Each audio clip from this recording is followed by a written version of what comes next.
नमस्कार विद्यार्थी मित्रांनो, मी अनंत सर तुम्हा सर्वांचे या व्हिडिओमध्ये सरसे स्वागत करतो। आज आपण एनएमएस एक्झाम पॅटर्न बद्दल माहिती घेणार आहोत। पेपर किती मार्कचा असतो, वेळ किती असतो आणि पेपर 1 असतो का 2 असतो, या सर्व प्रश्नांचे आज मी तुम्हाला या व्हिडिओमध्ये उत्तर देणार आहे।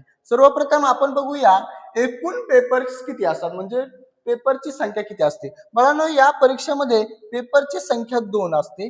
पेपर 2 होतात। पहिला पेपर आहे मॅटवर मेंटल ॲबिलिटी टेस्ट, बौद्धिक क्षमता चाचणी आपण त्याला म्हणतो, आणि दुसरा पेपर आहे सॅट स्कॉलेस्टिक ॲप्टिट्यूड टेस्ट, शालेय क्षमता चाचणी। आता मॅट मध्ये कोणता विषय असतो, तर बुद्धिमत्तावरील सर्व प्रश्न विचारले जातात।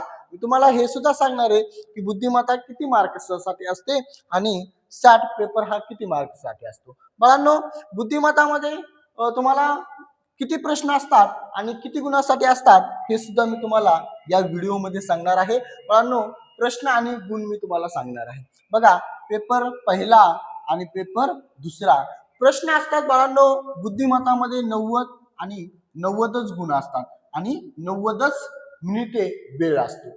बरोबर आहे का? पहिला पेपर 90 प्रश्न, गुण 90 आणि वेळ 90 मिनिटे। दुसरा पेपर 60 आहे, 90 प्रश्न, 90 गुण आणि 90च मिनिटे। राईट। आता एकूण प्रश्न तुम्हाला 180 असतील आणि एकूण गुण तुम्हाला 180च असतील। ओके, म्हणजे 90 मिनिटे म्हणजे जवळजवळ 1.5 तास।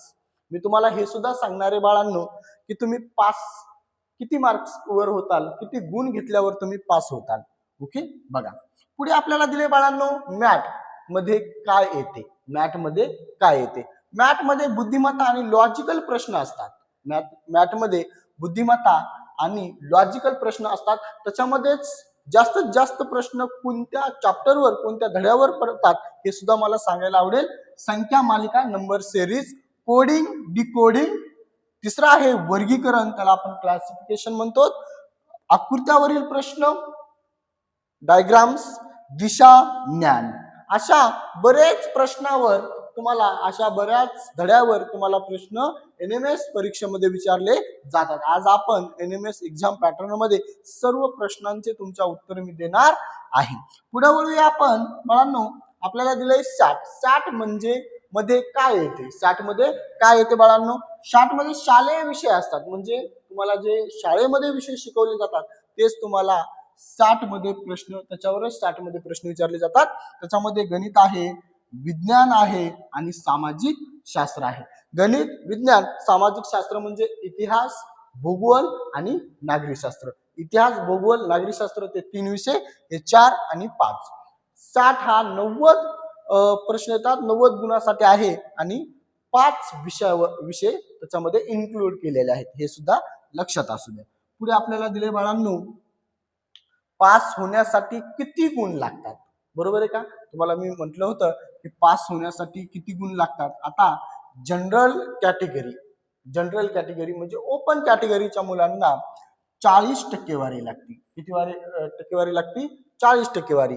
आणि एससी आणि एसटीच्या मुलांना 32 टक्केवारी लागते। आता जनरल कॅटेगरीच्या म्हणजे तुम्हाला 180 पैकी बाळांनो 72 गुण येणं गरजेचं आहे। जर 72 गुण आले तुम्हाला तर तुम्ही त्या परीक्षेला पास होतात। मेरिट मध्ये येणं वेगळं, पास होणे वेगळं। आणि जर एससी एसटी मध्ये असाल तुम्ही, जरी तुम्ही 60% किंवा 62% जरी तुम्ही घेतले तर तुम्ही पास होऊ शकता। आता मेरिट मध्ये येण्यासाठी बाळांनो तुम्हाला 110 मार्क्स घ्यावा लागतात। 110च्या पुढेच तुमचं जनरल कॅटेगरीचं मेरिट लागतं। ओबीसी असेल, ओपन असेल, यांचं 110, 105 अशाच कॅटेगरीनुसार मेरिट लागतं।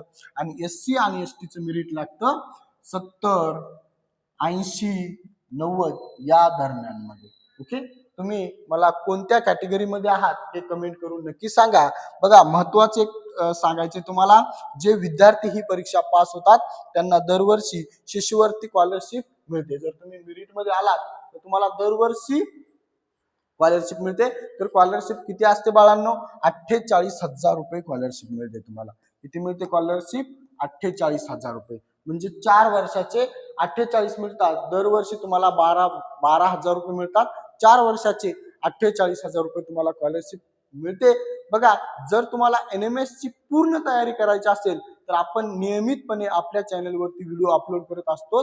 बुद्धिमत्ता असेल, गणित असेल, या सर्व विषयांचा अभ्यास करायचा असेल तर आपल्या चॅनलला नक्कीच सबस्क्राईब करून ठेवा. या व्हिडिओला लाईक करा आणि शेअर करायला विसरू नका.